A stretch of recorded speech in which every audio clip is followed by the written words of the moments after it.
Hi there. Today on the podcast, we're talking about moving to Orlando and starting a career based around Disney. What's in store for the podcast medium and the future of Walt Disney World with Lou Mongello of WDW Radio. You're listening to the Tomorrow Society Podcast.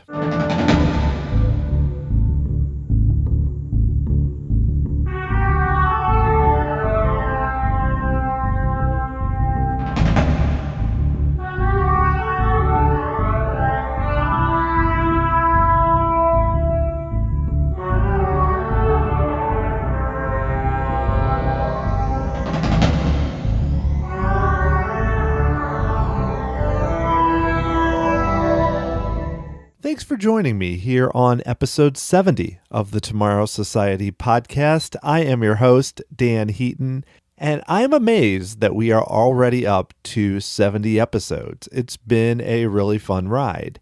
And when I think back to what led me to start a podcast, a lot of the inspiration came from listening to those early Disney podcasts like Inside the Magic with Ricky Briganti or WDW Today with Len Testa, Mike Scopa, Mike Newell, and Matt Hochberg, and Lou Mongello and Nathan Rose from Mouse Tunes. Having had the chance now to speak to Ricky and Len, I was really interested to learn their perspective on what it was like getting started with the podcast at that time. That's also what interests me about Lou Mongello, who went on to start WDW Radio, which is still going strong today. Lou's an interesting guy because he's very positive about Disney. He's a big fan, and he can be polarizing for some people, and I totally understand it. But I still find it really interesting to watch his career and what he's done. He's built a successful podcast, and well beyond that, took the risk to move to Florida and try it, which I don't think I would be willing to do, and now stands out as one of the big podcasts for Disney. And it interests me because, yes, he's a big fan of what Disney does and promotes everything that's happening, but there has to be more to it than that. So that's what really excited me to have the chance to talk with him. Is I wanted to know, what was it about his personality that has made Lou start a full-time business, become a motivational speaker all around Walt Disney World? I appreciated that he was candid and talked about some of the challenges that he had. He also has a great gauge on what's going on in the podcasting medium, which interests me, and where Disney is going in the future. So before I get to that conversation with Lou, I did want to quickly say that the Tomorrow Society podcast is a listener-supported podcast, and the main way that you can support the show is through Patreon. You can become a member of the Tomorrow Society and receive some really cool perks, including access to the monthly Tomorrow Society Bulletin podcast, a special pin and membership card. It's a lot of fun and makes a huge difference in helping to keep this show going. And you can find that at patreon.com/Tomorrow Society. That's patreon.com/Tomorrow Society. So let's get to it. This was really fun, and I appreciate Lou taking time out of his busy schedule to talk with me. So here is Lou Mongello.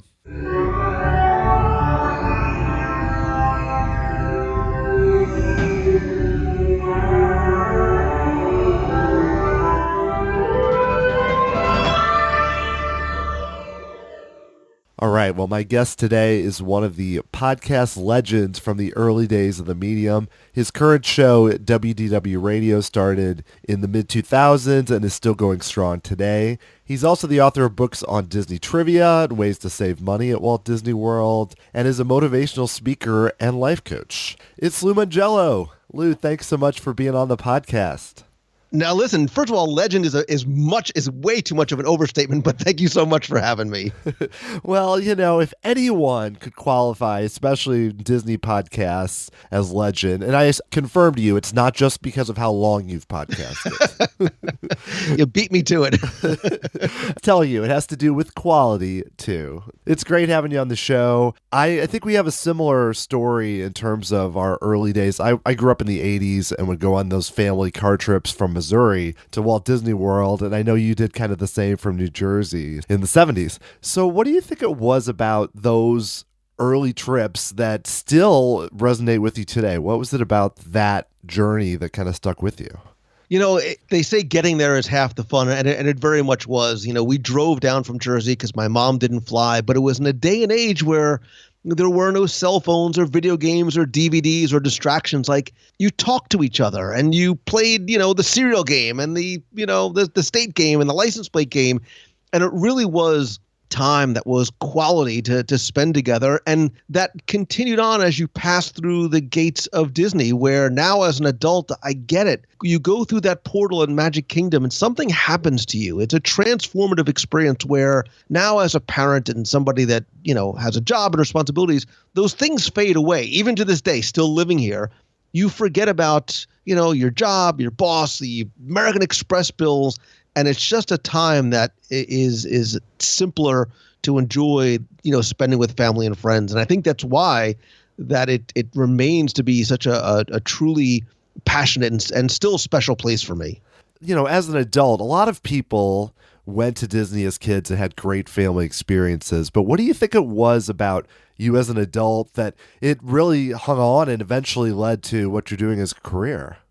Well, when you have kids, our Disney experience changes, from being a kid to I then went with my friends, then I went with my wife, and then I went as a parent, which was a completely different experience altogether. It's evolved and it's grown, and it's not something that I still to this day don't get tired of it. There's still, like I said, something so enjoyable about it for me. And because, as you know, this place changes so quickly and so dynamically and sometimes so drastically that there's still always something new. There's always still a sense of wonder and discovery for me. Look, I'm still a 7-year-old boy just trapped in a 50-something-year-old body. I understand that for sure. One of the things I think changed for you is when you made the decision to write a book about Disney trivia and ended up writing several books. And so what drove you to do that? Like, when did you decide, okay, I want to do this and see what happens? So it's really funny. So I was a lawyer in New Jersey, and I ask you to please keep listening. Like, don't hold either of those things against me. I swear, like, I'm a good guy. But I had in my law practice, I also had an IT consulting company on the side. So I was always in the service business. I didn't sleep very much. I had this idea for creating something once and reselling. I wanted to sort of create a product and resell it. And the idea of a book came to be, and I really wrote the book that I wanted to read. I always loved the details and the minutia and the secrets and the history of Disney. And there was no Disney World trivia book out there. So it was just a matter of setting a personal challenge for myself to see, can I write a book and can I get it published, and go through that entire process, never expecting, honestly, Dan, it would be anything more than seeing the book on the shelves of Barnes & Noble and on Amazon and, showing my parents, and we all cry and everybody's happy. And I thought that was the end of it, but it turned into a website and a discussion forum and podcasting in 2005 and sort of grew and snowballed. And very accidentally and thankfully, I was able to turn this thing that I truly loved into what I get to do every day. Yeah, and I think that's the case with a lot of successful careers, is that if you had planned it out and said, I'm going to do these 25 things, it wouldn't have evolved the same way. I think because it was kind of started with the more simple idea, it evolved naturally and kind of led to where you are. Yeah, I mean, it's been a very circuitous route. Look, do as I say, not as I do. I never sat down and wrote out a business plan. I had no idea. When I picked up my family and sold my house and brought money to my closing and left a very, very good, easy, cushy job to move to Florida into a house that I hadn't even seen, that my parents rented for me, when they got down there first, there was no business plan in place. I was like, I just know I need to be there to take this leap of faith to try and do it, because I was fearful of the regret that I would have had if 5, 10, 20 years later on, I would have gone back and go, I wonder what would have happened if I would have tried it. I flipped it around and I said, what if it works? What if I can somehow make a business out of this? And it was that fear that was and continues to remain a great motivator, not just in taking that leap, but in trying new things and never being complacent and continuing to, as you said, evolve in what I do.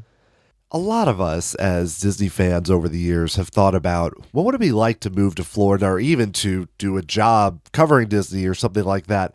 And some have, but it's a pretty small percentage, I think. And I know you mentioned fear being a big driver, but to make that move, to really do that, I think I'm a fairly brave person, but that's some serious bravery. So what do you think was in your personality that made you, especially then? Now I think it's more common that people might do that in the online world.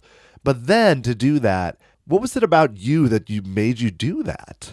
So I think I was laughing because, there's a fine line between bravery and stupidity. And it's funny because when I left, and look, I wouldn't have been able to do this without the support of, my family around me, my dad, who I had worked with in the law firm, my wife, certainly telling her we're going to sell our forever house and lose a ton of money and go down. And I don't know how I'm going to make money, but let's go do it. Incredibly supportive, allows you, it facilitates that bravery a little bit more. That being said, Dan, there were also people who I was friends with. They thought I was crazy. And I'm sure to a certain degree they still do, because when I wrote my book, they thought it was a goof. When I started my podcast, they're like, that's nuts. You're going to talk about Mickey Mouse for an hour a week. Who's going to listen?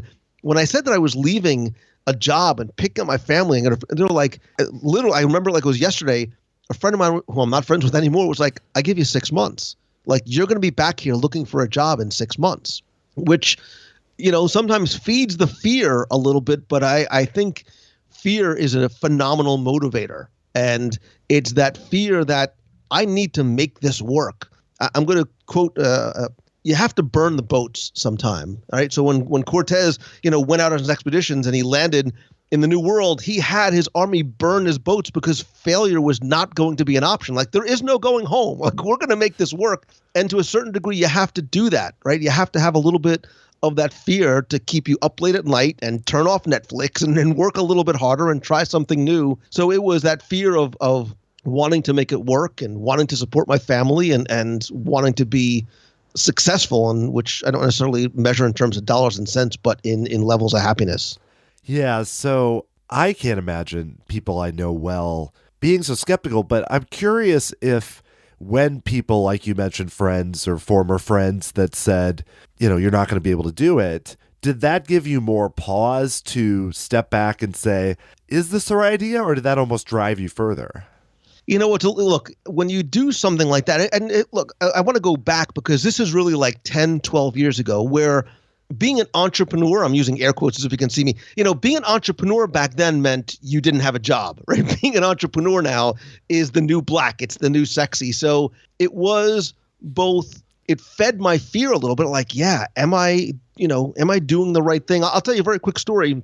When I left my job and was still living in New Jersey, I wasn't a lawyer anymore. I was the chief technology officer for a medical imaging facility, which means I had a really cushy job. I did my Disney stuff because I ran the network anyway. But I left my job to do this full time. That Monday morning, when I went downstairs to my office in the basement in my pajamas and sat down at my desk, I went, what did you do? Are you nuts? Like, you've got a family and baby and mortgage and no health insurance. Like, you're insane. Like, maybe I'll just show up to work on Tuesday and I was kidding. Guys, come on. It's a big joke. I didn't really quit. But I had to do that, right? I had to sort of to burn the boat to do it. And it very much helped to act as a motivator. And look, being an entrepreneur and whether it's you're pursuing a passion for all things Disney, you've got to not just believe in what you're doing and have that, and I know passion's an overused word, but you have to do it, man, because it's incumbent on you. For all intents and purposes, I'm for the most part a one-man show. I've got support and I've got help, but for a lot of us, you are, the chief cook and bottle washer, man. So you have to have that fire in your belly and a little bit of fear in order to turn this passion into something that you get to do every day. That's a great story, just because if you didn't have those doubts, well, one, I don't think it would be accurate to people, but it almost, like you said, had to push you forward. So when you got down to Florida and kind of started doing this full time, was there a point where all of a sudden it hit you and you were like, this might work? This could really be something, or where it really went to the next level? So, the only sort of moment that I had like that was actually while I was still in New Jersey. I was making a little bit of money on the site with like affiliate ads and Amazon and some stuff like that. But I got a phone call out of the blue. My wife hands me the phone and it's a woman says, "Hey, I'm so-and-so from ABC Company. I love what you're doing. I'd love to sponsor your show. What do you charge?" And Dana was like in slow motion. It was like I'm staring at the phone like I was so woefully unprepared for that phone call. I had no idea what to say. So I said, let me email you. I'll put together a proposal. I hung up the phone. I was like, well, now what do I do? Like I literally went and asked Jeeves like how to write a proposal. Like, what do I charge to sponsor a podcast? And this is 2005, 2006 when it was very, very, very new. It was a turning point for me, a very pivotal moment. I'm like, somebody's actually willing to pay me for this thing that I'm already doing that I love so very much because I never set out for it to be a business. And there's been, other touch points along the way that have been like that. I mean, I'm very cognizant of just how fortunate I am to be able to do, and I'm respectful of it too, to be able to do what I do. Yeah. I mean, you think about podcasting now, if you were doing a podcast and somebody called about they probably wouldn't call, but, emailed or texted about a sponsorship, you could hire a consultant to help you, or there's a whole industry where, like you mentioned with entrepreneurship, then I don't know how you would even find that out. So it was more the Wild West. Yeah, it was very much, and even, podcasting, relatively speaking, is still in somewhat of its infancy. I look in the past, 14 years of doing it, I've watched it grow, die, rebirth, the Renaissance, the Golden Age, all these things come and go, but we still haven't reached, forget about saturation, we haven't even reached its full potential in terms of penetration. I think that's still coming in the next 12 to 18 months. So even still for, potentially working with sponsors and things like that, it's still somewhat of a foreign concept for a lot of people. Being inside this community, doing a podcast, it's easy to think that they're even bigger and more common than they are. And then I run into a coworker and they don't know what a podcast is. And you think, what?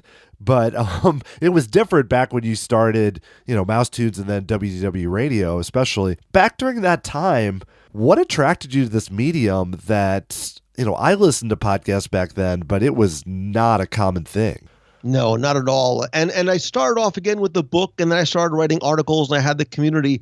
And when I was always a bit of a tech nerd, so in early 2005, when I heard about this technology, I recognized very early on that the spoken word is so much more powerful than anything that you can write. You cannot convey passion and emotion and anger and fear and sadness and happiness in the written word the same way that you can in podcasting. And I love that about that.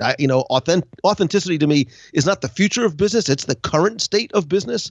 And you can't fake it in this medium. And it's so intimate because you literally are in somebody's ears. And although it's a passive listening experience, I think that it's so intimate and so personal to the listener that it was something that I wanted to jump on very, very quickly. Again, it wasn't even like in iTunes, and I used to I still hand code my feed. I mean, it was something very, very new, and I was fearful. I'm like, who's going to find this show? Who's going to listen to me drone on about, Mickey Mouse for an hour a week? But I also understood that there was a community out there because I had the discussion forums. There was a community out there of people that were hungry for content and to find like-minded people who still to this day that like talking about the things that simply make us happy about going to the Disney parks. Yeah, and I think that's one thing that stood out about your show is the community around it since the early days. I mean, you've built it up now where you're having your monthly meetups and you do a cruise and everything else. So why do you think you've been able to connect so strongly with listeners and just develop that community around your show and then well beyond?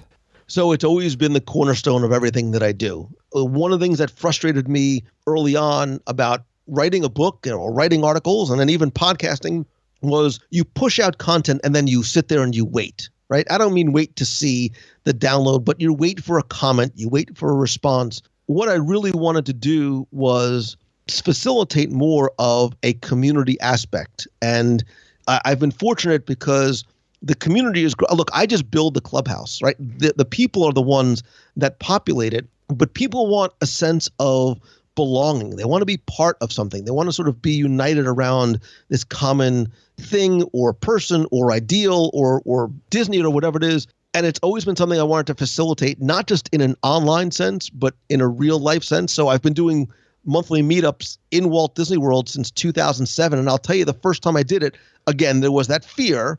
I was going down all the time. I'm like, well, if I'm here, if anyone wants to get together and say hi, like, it would be cool to meet somebody.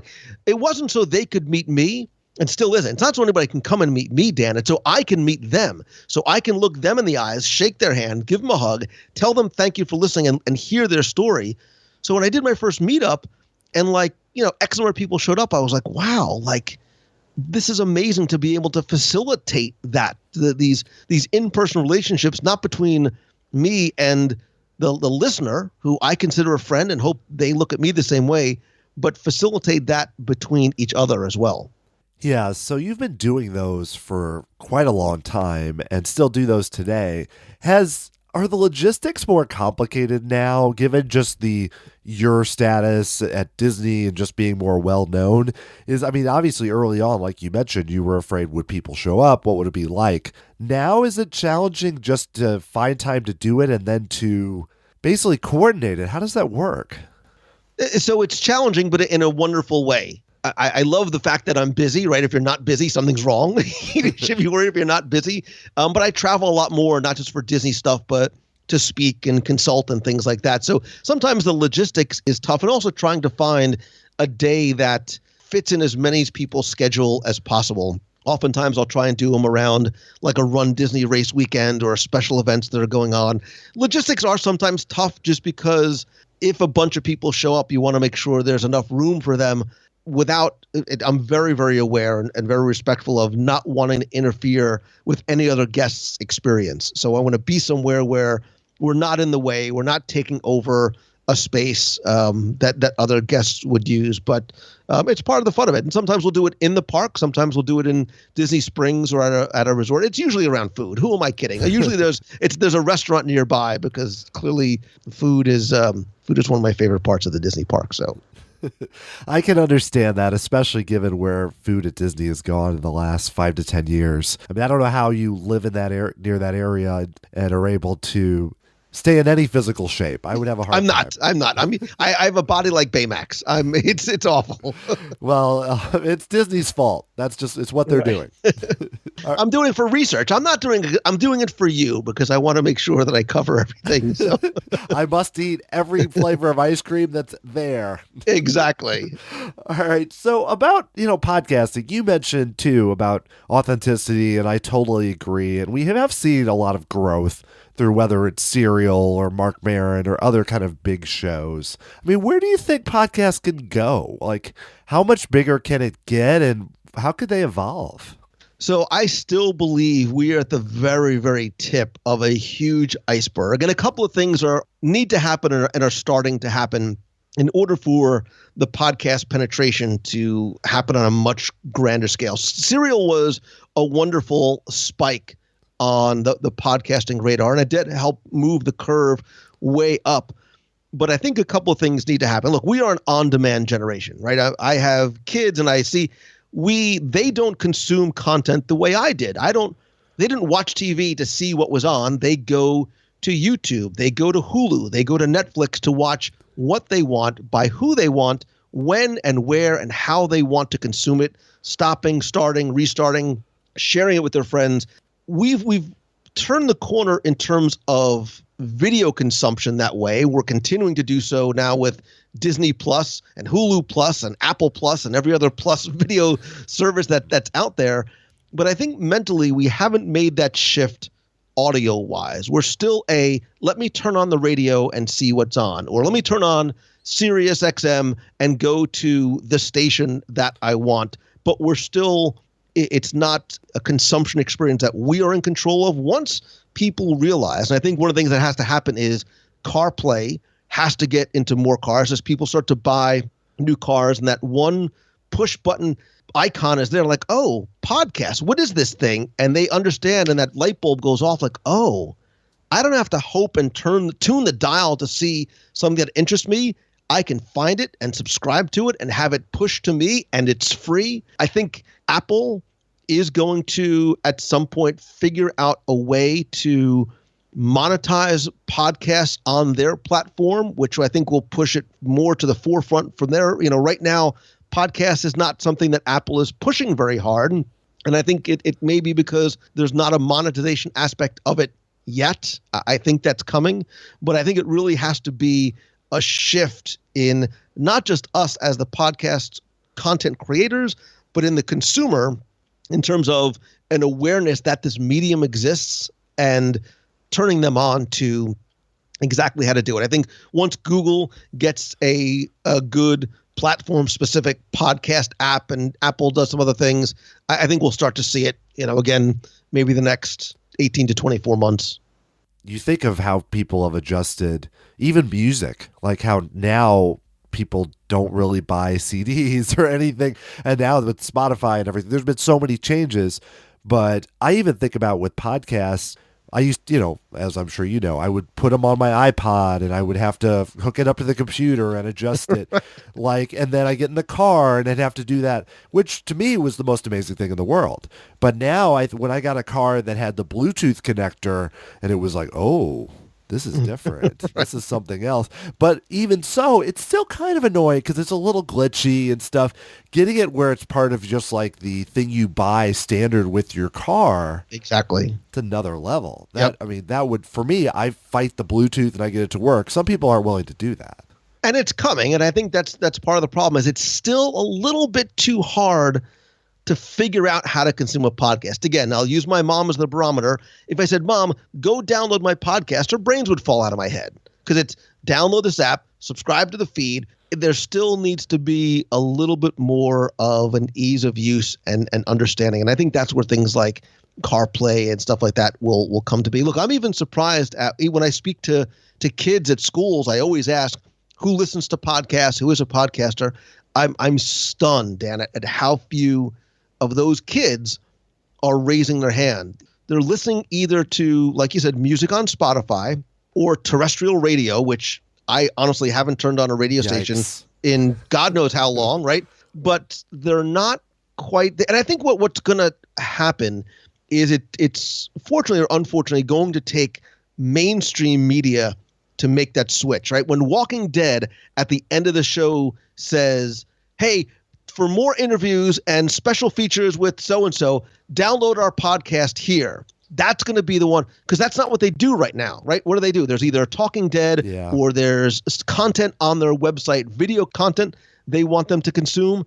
When they start saying to people, this is what a podcast is, this is the unique offering and the value exchange you're going to get by going to listen, all of a sudden you're going to watch the downloads of the podcast apps and the consumption and understanding that, hey, I like Disney, I like Marvel, I like Star Wars, all those things that you like. There's somebody out there broadcasting about the 80s or Saved by the Bell or Teenage Mutant Ninja Turtles or whatever it is, however niche down your interest may be. I'm sure there's a podcast out there or there's going to be a podcast out there about it. And that's going to start to make that huge shift. And I think about it because a lot of, even with TV shows like you mentioned, there are really good podcasts, either official or not. You never hear about them unless you're somebody that looks around. But it's got to change soon because people just aren't willing, for the most part, to sit through commercials and to do things like that on TV, yet they still do it on radio. It's very strange. I don't totally get it. But as someone who does a podcast, it's an exciting time because in a sense, we're not at a point where you're thinking there's nowhere to grow. I'm sure you're still getting listeners that discover you and your show all the time, right? All the time. And the thing that's amazing about this medium that I'm sorry, I don't think happens anywhere else. People will find your show now and they'll go back and listen to X number of episodes. Look, I'm 570 or so shows in. The fact that somebody says, hey, I found your show now and I'm going back and listening from show one is scary because that's a lot of loot. But it's also remarkable because chances are you don't go find somebody's YouTube channel and go, I'm going to go back and watch every single video that you've ever done, or I'm going to go back and read. Nobody's going to read 15 years worth of articles on your blog. So I think that's something unique to this medium, right? From an advertiser perspective, like that's incredibly compelling, I believe, too. Yeah, and I've had people do that. Mine is not 500 shows, but we're at about 70 here. And I've had people that feels so cool is that then they send you messages and they say, I'm on number 12, I'm on number 50. And I'm like, yeah, that was a pretty good show. Maybe not number 1. That's one I need to fix. But it's just fun to have them experience it. And it becomes so evergreen. Even when you're talking about news, I feel like there's still some way they can do that. So I wanted to ask you a bit about business. In a sense, you're a big Disney fan, and you're also operating, though, a business which is connected to it. Not directly, but, connected to your love of the parks. So what's it like for you? How do you balance kind of your passion for the parks with just what you're doing as a business, or is there even a need to balance it? So there is, but I will tell you that the passion drives the business. It's never the other way around. So I continue to do every week for 15 years. I've done a show that I wanted to do, that I would enjoy listening to. I don't do it because I think there's a compelling business reason behind it. If there's an ancillary business benefit, awesome. But that's never the motivating factor. And I think that's why I've been able to have such longevity, and more importantly, the community has remained strong, is because of what the motivations are for the podcast. I never got into podcasting or anything in the Disney space as a way to make money. And I will tell you, you don't make a lot of money selling books, just right. But so I think that number one that comes through, because again, your audience can hear your passion, your motivation, all that kind of stuff, because it is so very intimate. So I think for me, the passion must always drive any of the business decisions, not the other way around, because otherwise it starts to become a job. And then all of a sudden it's like, oh, I got to go to my job again. I've never, knock on wood, man, I've never felt that a day in my life since I started doing this. You mentioned with WDW Radio too, that, you're still doing not the same show, but similar type of show. But how has your approach evolved? I mean, what do you do differently in terms of the show, or, focus on in a different way? I definitely feel like I'm eating more than I used to. I definitely find that I eat more. Honestly, I don't think that it's shifted very much, other than slightly by listening to, look, I listen as much, if not more, than I talk, which probably comes across as unbelievable, but it's true. But I do listen to the community. I listen to what it is they like, what it is that they want to hear about, what it is that they want to, more importantly, talk about, because this is very much meant to be a two-way give and take conversation. So while the show has maybe, I changed the format slightly. I think my first show, I had like 5 segments in it, as opposed to, having a main segment, but it's still, for the past maybe 10 years, it's been one main segment, a trivia contest, and then the last sort of, outro of the show is about doing those things to foster the community, letting people know about events, playing voicemails, having the audience and the listener, the individual listener, engaged in what's going on, because I don't want the relationship to end when the episode is over. So I want to ask a little bit about your thoughts on Disney World and what you're interested in and all that. And I just mentioned how the show has evolved. How has your fandom evolved since, you've been in Florida for a while, but even going further back, what are you interested in now that maybe you weren't 10 years ago? So I will tell you that my love of Disney, my fandom of Disney, has grown and evolved as Disney has. Look, Disney has begun to acquire the Muppets and Star Wars and Indiana Jones and then Marvel. Like, they literally have embraced. If they buy Magilla Gorilla, that's my entire childhood all wrapped up inside the Disney umbrella, because they have. And it's been an amazing time to be a Disney fan, because there's still so much to be excited about. And it's almost like sometimes when they announce things, I'm like, you guys are inside my mind, because what did we all as kids growing up wanted to do, right? We pretended that we were playing Star Wars in our basement with wrapping paper tubes as lightsabers. Now we're going to be able to walk into that world and interact inside an environment, not just have a passive experience in a ride. All the things that have happened in not just the Marvel Cinematic Universe, but in online with the Netflix shows, and certainly what is now coming to California Adventure and the overseas parks and the cruise line and what I think is eventually going to be World. The idea that these things that I've loved since I'm a monstrous Spider-Man fan. So to be able to meet Spider-Man on the Disney Cruise Line and then go ride his attraction out in Disneyland, like my brains are falling out of my head in the best possible sense. So for getting the show perspective and content and stuff that we can share from a nerd perspective, this truly is 7-year-old Lou Mongello's dream come true. It's such a crazy time right now. I feel like every time I look at news in a week or two, even if it's something small, there's some new announcement about something that's being added. I can't even equate it, maybe the 1990s, but I can't equate it to any other time in terms of what's happening. So beyond Galaxy's Edge, which is the obvious answer, what other attractions, like what are you most excited about in terms of other attractions that are coming in the next few years? I'm a Marvel guy, so I think what is coming, not just to the overseas parks, but out to Disneyland and what I think will eventually happen here in World, that really has me jazzed up, because I think what we're going to see is not just the advances in technology of the attractions themselves, but I think being able to interact with those characters and live those character stories that we really haven't been able to do. Even that place down the street where the sun doesn't shine has, their version of the Marvel characters are the older comic book version. So there's a disconnect for a lot of people from what you see on screen now in the MCU versus what you can see in the parks there. That's going to change dramatically, starting off in California. Look, I think the Guardians of the Galaxy attraction is it's a party and a ride, and it's so much fun. And now with the Avengers stuff and the Spidey stuff that's coming there, it's crazy, man. It's super crazy. If you've never visited any of the overseas parks and seen some of the stuff that they're doing there, it's remarkable. And I look forward to seeing some of that coming here stateside too. Yeah, I've been to Paris, but not now. There's going to be changes there. But yeah, they have the new Ant-Man attraction opening. It'll be out before this podcast is even released. So it's coming really soon. I haven't been to those overseas parks, but I would love to get there. It's interesting too with that Spider-Man attraction that's going to be in California. Looks incredible. And I love Spider-Man at Universal too.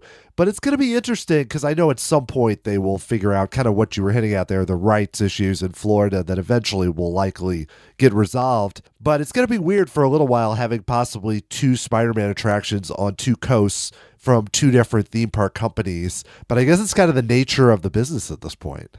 Well, and my feeling, my prediction, maybe my wish for what is going to happen is now that the Fox deal is done and everything is sort of falling into place, I think that even for years, Universal had to have had a difficult time having to license characters from the competitor down the street and open up their books on the Marvel side of things to Disney. Universal also doesn't have something that Disney has, which is the blessing of size. They are sort of pushing maximum density over there. So I think it could potentially be a win-win for everybody if Universal gives up, sells, trades, whatever, their rights to the Marvel characters east of the Mississippi, get that old agreement out of place, let Marvel come to World, let Universal have that space to bring in something else. Maybe there's something within the Fox deal that maybe they want. Maybe, look, that Simpsons ride and that Simpson land is now part of the Disney World. So crazy. Maybe they want to do some sort of, finagling or exchange or something. But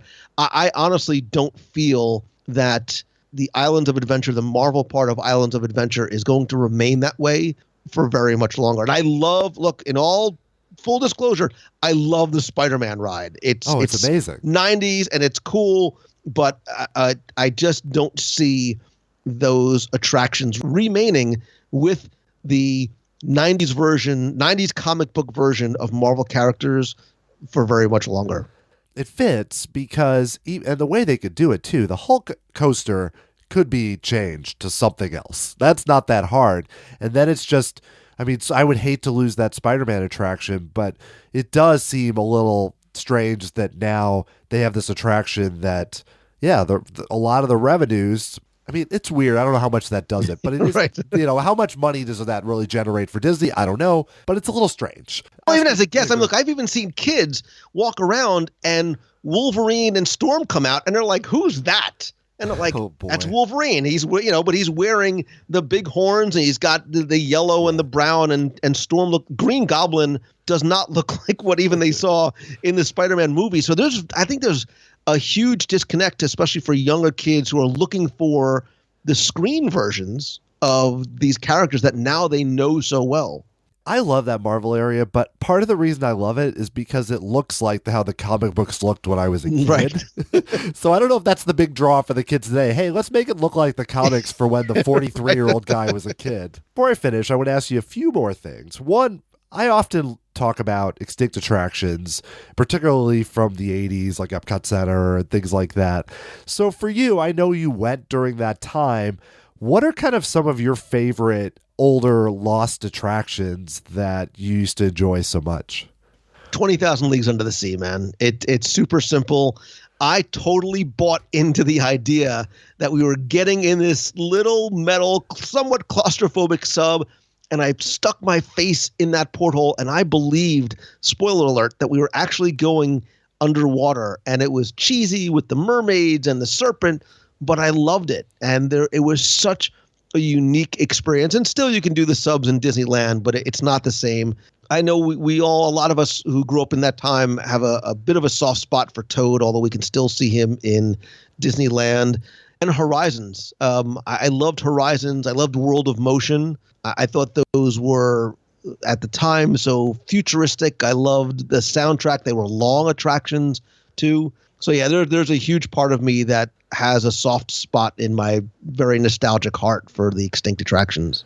Oh, yeah. I mean, I remember as a kid, 20,000 Leagues, I was right with you on that one. And then we rode Toad at Disney World so many times. I don't know if it was because it didn't have as long a line as some of the others, but we love that attraction so much. And I agree. I've been on the one at Disneyland, and while I really appreciate that it exists, the 2-track, gigantic Florida version, that's always going to be in my mind from those days. Yeah, man, I'm with you.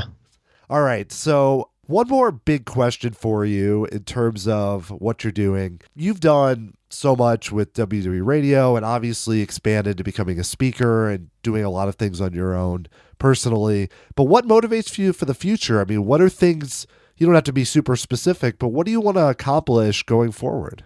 So my motivation remains the same. I want to, I know this sounds cheesy, but it's true. Like, I want to just have a positive impact on people's lives. So by doing the show and all the sort of the extensions that sort of come out from the central hub that is the podcast, of all the other things that I do on the Disney side of things, on the business side of things, I started my own very small event, and I do one-on-one coaching and masterminds and speaking because I want people to feel the same way about what they do as I do. So I wanted to pay it forward and give back and try and help people any way I can. I think the mechanisms and the delivery might change a little bit because of new technologies and ways to do that, but the motivation will always remain the same.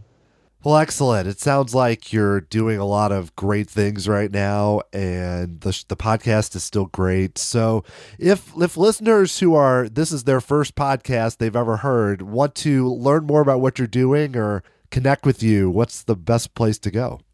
So everything I do on the Disney side of things can be found at WDWRadio.com. And obviously the podcast is on all the different podcast players. And then everything I do on the business, the speaking side is over at LouMongello.com. Well, excellent, Lou. This has been awesome to talk with you. Thanks so much for being on the show. No, thank you so much for having me. I mean, this has been a lot of fun. I really enjoy it.